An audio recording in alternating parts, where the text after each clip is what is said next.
শুধু বলেন সাথিয়াপু শুটকি ভর্তা খাইছে, আজকে সাথিয়াপু নিয়ে এসেছে এই যে চিংড়ি মাছ। এখন আমরা ভর্তা বানাবো।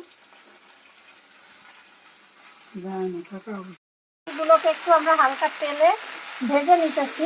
একটুখানি কাঁচামরিচ দেওয়া হয়েছে আর একটু তেল আর কিছু দিচ্ছ। আসলে আমরা শুটকি এভাবে তেমন একটা খাওয়া হয় না।